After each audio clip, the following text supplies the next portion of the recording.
जय जिनेंद्र। दोस्तों, आज मैं आप सभी को सम्यक दर्शन के छठे अंग स्थितिकरण के अंतर्गत वारिसेन मुनि की कहानी सुनाऊंगी।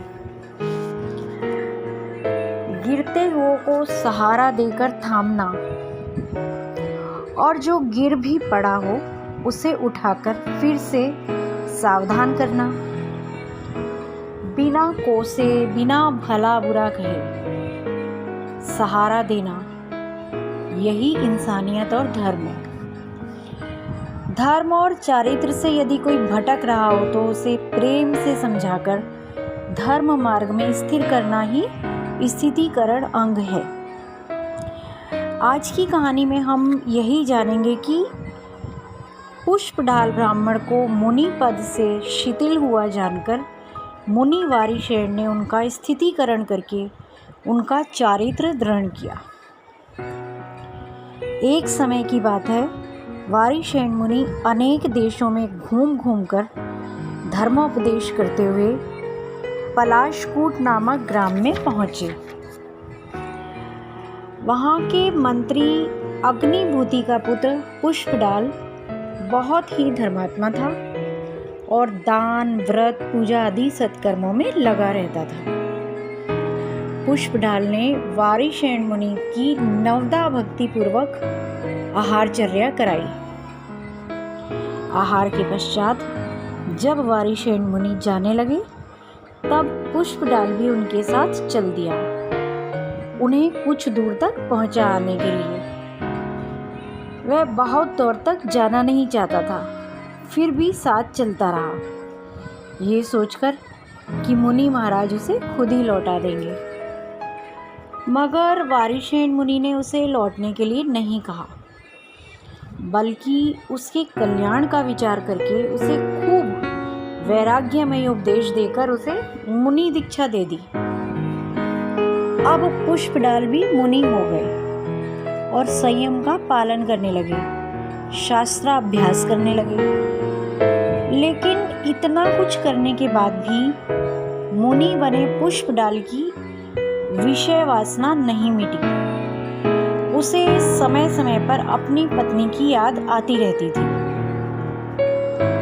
इसी तरह 12 वर्ष बीत गए। अब पुष्पडाल की तपस्या को सार्थक करने के लिए मुनि वारिसेन उसे लेकर भगवान महावीर के समव शरण में पहुंचे। उस समय वहाँ गंधर्व देव भगवान की भक्ति कर रहे थे और उन्होंने विषय वासना की निंदा करते हुए कहा कि एक स्त्री का पति जब विदेश जाता है तो वो पति वियोग में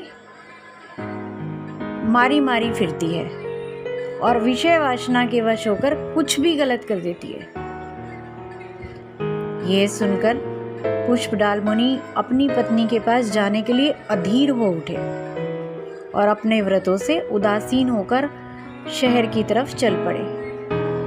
वारिसेन मुनि भी उनके मन की बात समझकर उनके साथ चल दिए और पुष्पडाल को लेकर सीधे अपने राजघराने में पहुंच गए।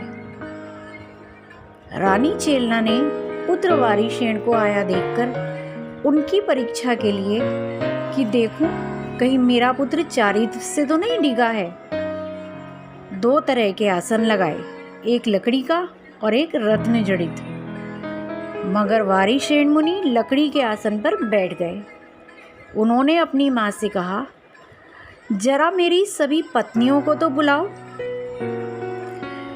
उनकी सारी पत्नियां बहुत सुंदर थी और आज्ञा का पालन करने वाली थी। वो सभी वहां पर आ गईं।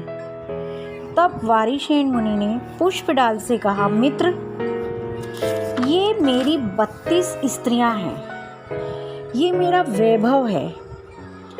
अगर तुम्हें संसार के वैभव इतने ही अच्छे लगते हैं तो तुम मेरे इस वैभव का उपभोग कर लो।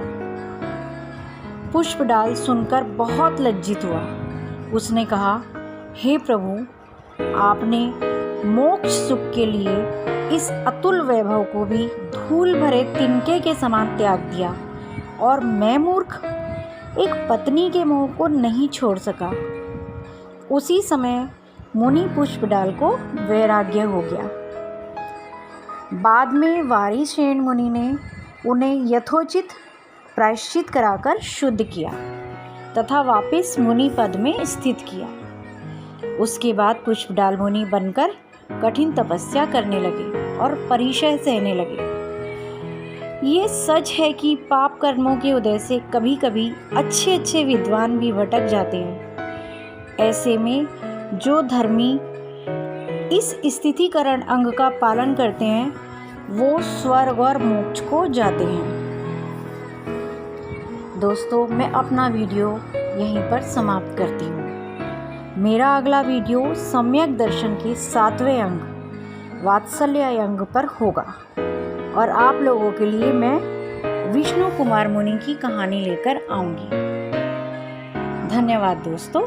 जय जिनेंद्र।